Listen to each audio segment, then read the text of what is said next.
Oke, pertama kita masuk ke Unity Hub, terus kita pilih create account, nanti akan redirect ke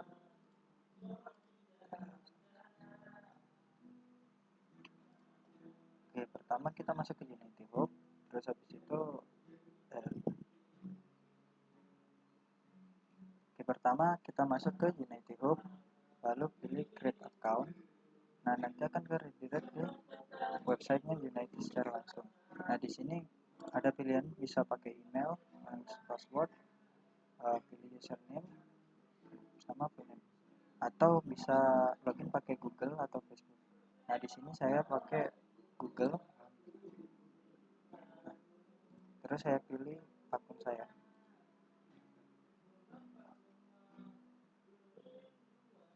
Nah, saat muncul pop-up seperti ini, maka klik centang, terus habis itu continue. Bang, kecilin dulu bang, mau record bang. Nah, setelah seperti ini, kita kembali ke Media Hub, terus sign in. Nah, ketika udah muncul pop-up seperti ini, langsung saja klik login page, maka akan diarahkan ke ini secara langsung. Nah,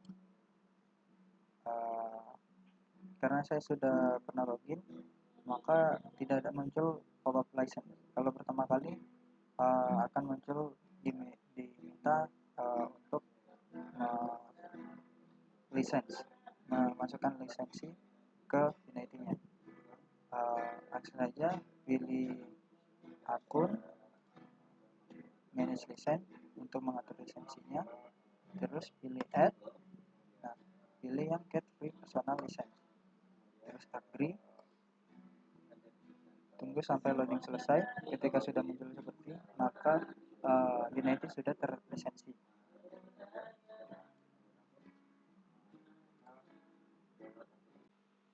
Oke, pertama kita bikin new project, terus kita create project. Ini adalah nama projectnya, tugas 8. Nah, pilih 3D core, terus create object. Berhubung saya sudah punya projectnya, maka kita tinggal open aja. Setelah itu kita masuk ke Unity Asset Store. Nah, di sini kita cari Shutterpack Asset. Nah, kita cari yang ini. Setelah itu kita add to my asset ketika kita belum pernah mengimport aset tersebut. Berhubung saya sudah pernah, maka di sini adalah open in Unity. Kita klik aja, terus open. Nah, di sini nanti kita disuruh download lagi. Setelah kita selesai download, maka kita import. Nanti akan muncul di project. Berhubung saya sudah punya, maka langsung saja kita buka sini. Nah, ketika pertama kali membuka Shutterpack Asset, maka dia akan berwarna pink. Ketika itu terjadi, maka kita pergi ke project setting, terus habis itu kita pilih URP global settingnya di starter asset. Nah, kita pilih, klik OK, terus kita close, maka di sini akan loading nantinya. Ketika nanti setelah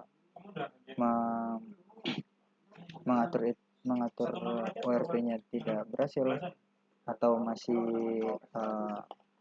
berwarna pink, maka kita menuju ke window rendering, terus render pipeline converter. Nah, di sini tinggal centang aja semua, terus initialize dan convert. Klik OK, terus setelah itu tunggu sampai loading selesai, maka akan muncul seperti ini.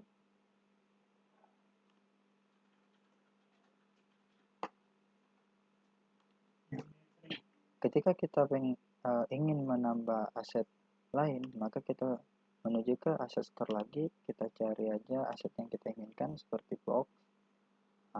Kita pilih free asset. Nah, pilih salah satunya. Saya coba pilih ini. Berhubung saya sudah pernah mengimport ini aset, maka kita langsung ke Unity, terus open. Di sini download, terus import. Caranya caranya sama untuk impor aset.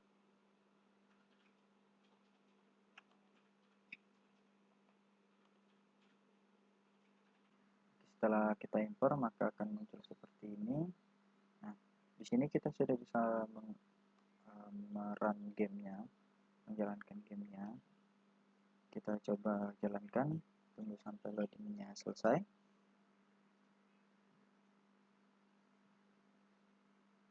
Nah, di sini sudah kita bisa menggerakkan karakternya.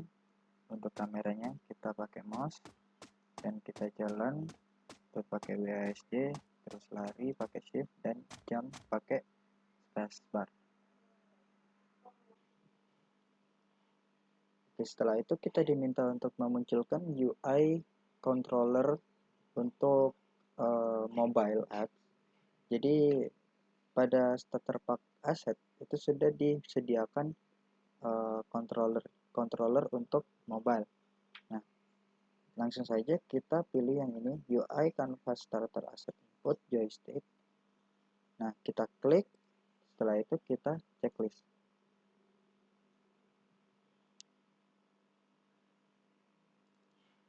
Nah, maka akan muncul seperti ini. Ketika kita pindah ke game, dia akan muncul seperti ini. Kita coba play.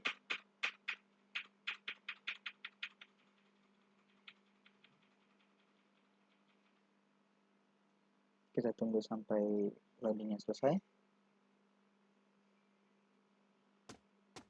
Nah, di sini kita masih belum bisa menggerakkan dari virtual joysticknya karena kita masuk di mode desktop. Langsung saja kita jika kita menginginkan untuk membuat button baru, maka kita di sini klik kanan, terus create UI, canvas, atau langsung bisa button.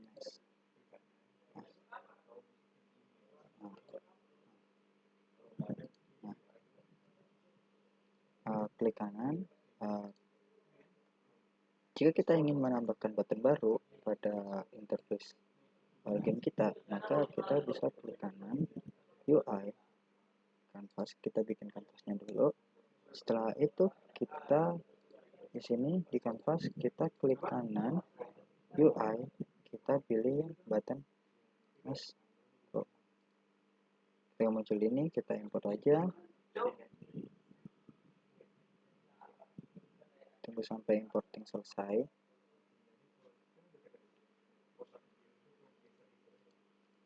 Nah, maka di sini akan muncul button, yaitu menu button baru.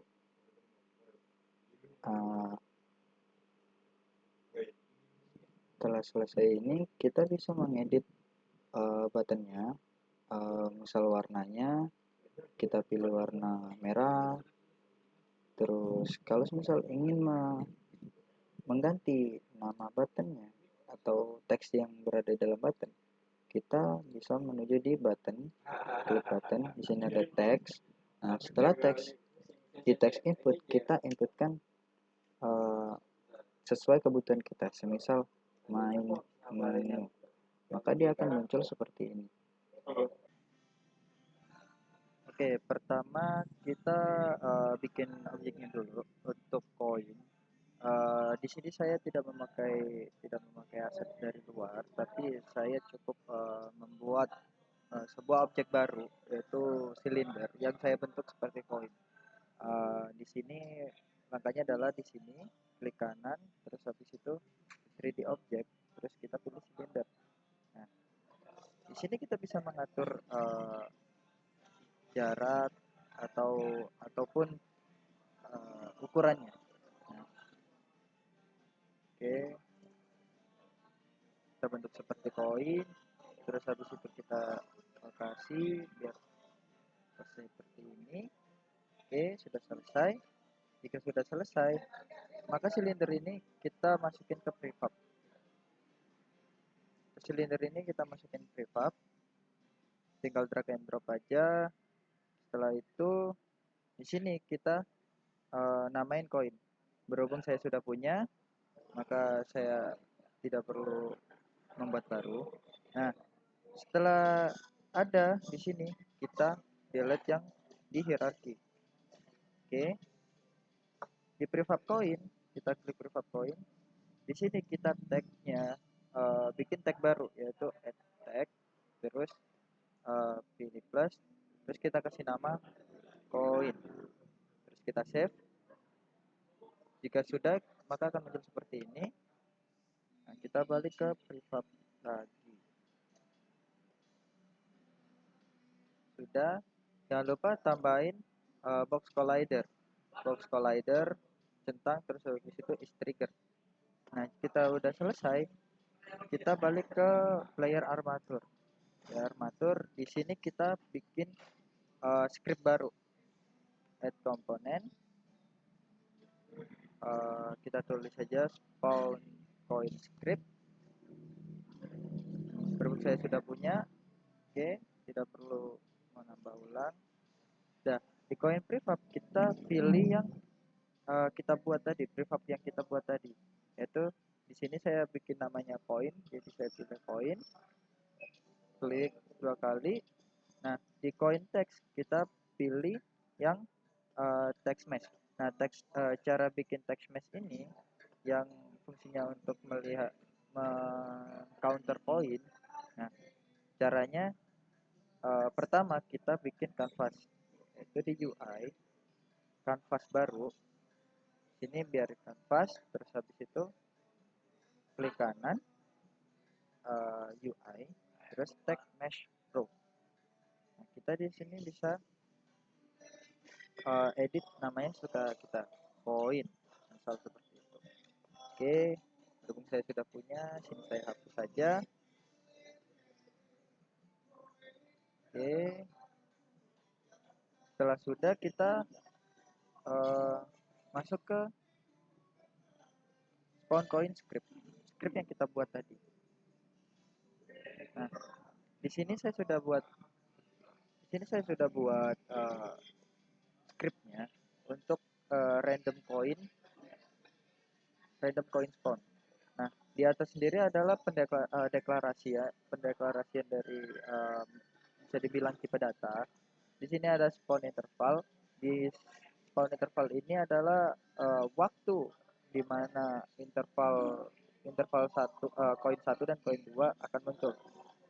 Nah, next spawn time ini koin interval koin selanjutnya, yaitu koin dari koin 1 dan koin 2 itu adalah 5. Di sini ada spawn area, yaitu panjang areanya dari ini X, Y, dan Z. Oke, kenapa Y0? Karena ini adalah peletakan letak yang ketika kita ubah 1 atau 2 dia akan naik. Nah, makanya kita tidak akan ubah ini. Oke, di sini ada metode update. Di sini metode update digunakan untuk waktu spawn dari koin itu. Oke, kita lanjut di metode spawn koin. Di sini ada random rotation. Random rotation ini agar koin yang muncul itu sama seperti koin bentuk koin yang kita tahu. Jadi tidak mendatar atau tidak tiduran. Jadi dia akan berdiri. Oke. Di sini ada metode get random position yang dimana titik acuannya adalah di mana player itu spawn. Nah, maka kelilingnya itu adalah max x bagi 2 dari ini. Oke. Method collection di sini itu digunakan untuk update UI dari text mesh collider itu. Nah, koin plus di sini adalah bentuknya koin increment. Oke. Nah, langsung saja on trigger enter. Di mana objek yang mempunyai tag player ketika menabrak objek lain, maka dia akan menghilang. Nah, di sini saya membuat titik acuannya adalah compare tag player, bukan koin. Sebenarnya bisa saja, tapi di sini saya menggunakan tag player gitu, karena saya sudah mendeklarasikan di sininya yaitu koin prefab. Terus kita run,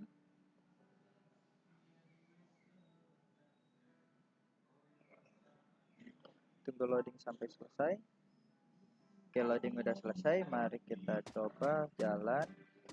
Nah, di sini koin akan muncul secara random. Nah, bisa dilihat ketika saya menyentuh koin ini, maka di sini akan berubah menjadi 1, 2, dan begitupun seterusnya. Pertama, kita masuk ke environment, terus kita pilih mana yang ingin kita bikin nav mesh. Nah, di sini saya pilih ground yang ini. Terus setelah itu kita add komponen, kita pilih nav mesh surface. Kita oke.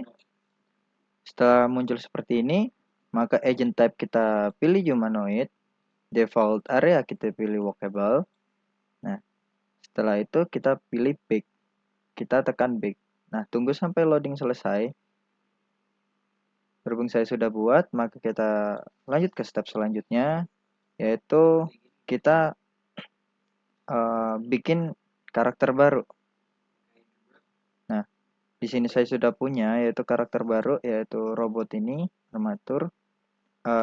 Cara saya membuat karakter baru yaitu pertama masuk ke third person controller, terus habis itu karakter, terus model. Nah, yang armatur ini tinggal kita drag and drop aja.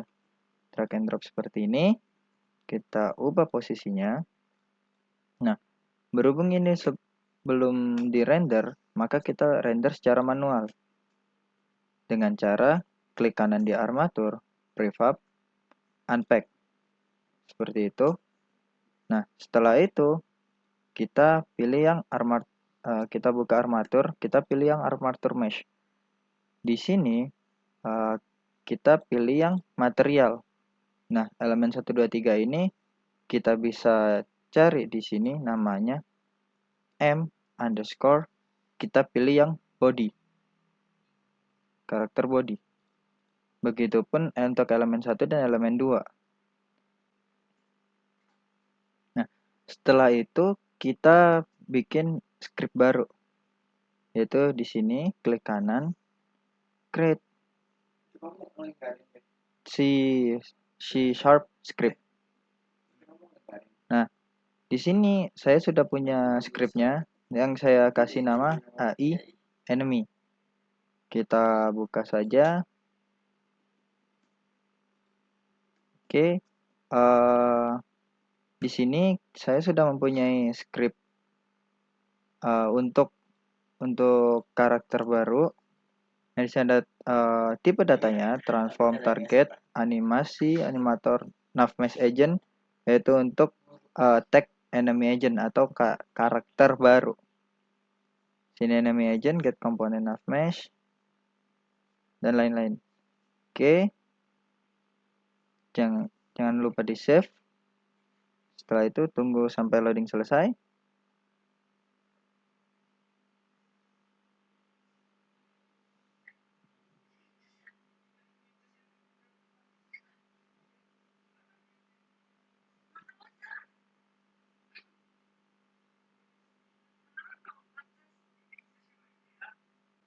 Nah, setelah loading selesai, maka kita drag and drop script ini ke dalam karakter baru kita, yaitu armatur. Di sini kita drag langsung ke sini, atau bisa pakai add komponen AI enemy, klik ini. Oke. Nah, untuk targetnya kita pilih yang karakter player kita, yaitu player armatur. Dari sini saya tinggal drag and drop saja di bagian sini. Drag and drop ke bagian sini, bagian target. Oke, setelah sudah, sudah, maka kita tambahkan nav mesh agent untuk enemy kita, yaitu dengan cara add component nav mesh agent. Klik OK. Nah, jangan lupa tipenya humanoid. Setelah itu kita bikin animation controller baru dengan cara klik kanan, create animation controller. Nah, berhubung saya sudah punya, langsung saja saya buka. Oke. Nah, pertama kita akan disajikan seperti ini. Nah, ini adalah menu yang sudah saya buat. Dengan cara buatnya adalah klik kanan, create state, new, blend tree. Klik OK. Lalu klik 2 kali pada blend tree. Nah, di sini kita akan ditampilkan seperti ini, blend tree. Nah, cara menambah 2 state baru ini yaitu kita klik blend tree, terus kita bikin motion baru, yaitu sini klik add, terus add motion field. Nah, seperti itu. Berhubung kita hanya menggunakan 2 motion, jadi saya sudah buat 2 motionnya. Nah, di sini motion pertama yaitu idle, saya ambil dari Mixamo. Sorry. Nah, di sini saya download aset berupa aset yang saya perlukan dengan cara kita klik seperti ini, aset yang kita perlukan, download, terus formatnya kita bikin FBX for Unity without skin sama 60 fps, lalu tekan download. Oke, setelah kita download, maka akan muncul pada file folder download kita. Nah, ini tinggal drag aja ke Unity. Berhubung saya sudah punya, jadi untuk tampilan awalnya akan seperti ini. Nah, kita tekan ini untuk mengetahui apakah sudah ada animationnya. Ternyata sudah. Untuk yang kedua, saya pakai dari Mixamo juga. Oke, tinggal kita masukkan saja. Balik ke blend tree, motion, kita cari nama dari animasi yang kita download tadi, zombie idle. Oke, klik 2 kali. Begitupun motion yang kedua, standing run. Uncheck automate threshold. Oke. Terus kita kembali ke scene. Balik ke armatur. Lalu kita drag and drop animation ke bagian animator. Oke.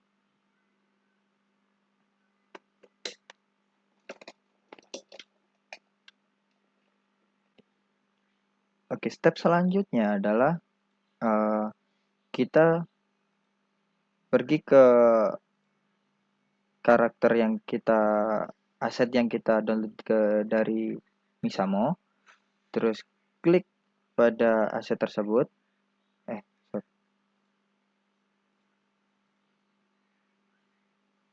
Kita pergi ke rig, kita animationnya type kita pilih humanoid,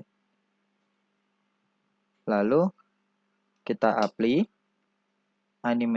setelah itu kita pergi ke animation, kita geser ke bawah, checklist, loop time, dan loop pause. Setelah itu kita pilih apply, lalu kita save, lalu kita coba.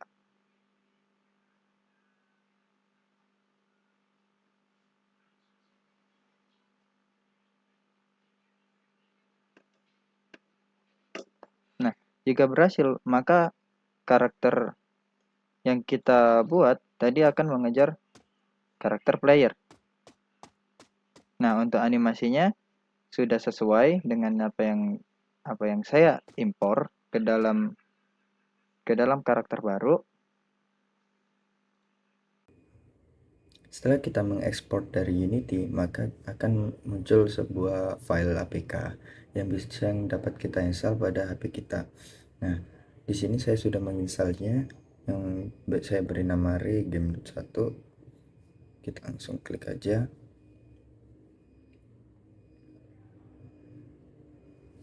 Oke, play games. Di sini sih kita sudah dapat bermainnya. Oke, kita cari koinnya.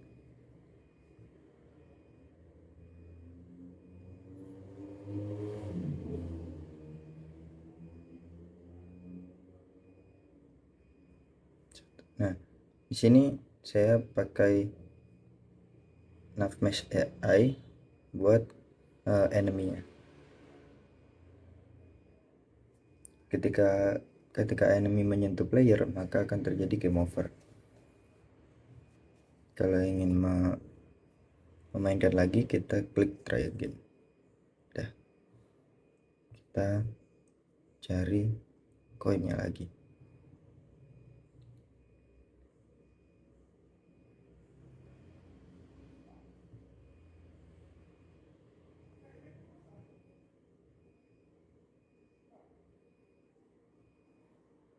Sini saya pakai Navmesh AI untuk rute dari enemy-nya.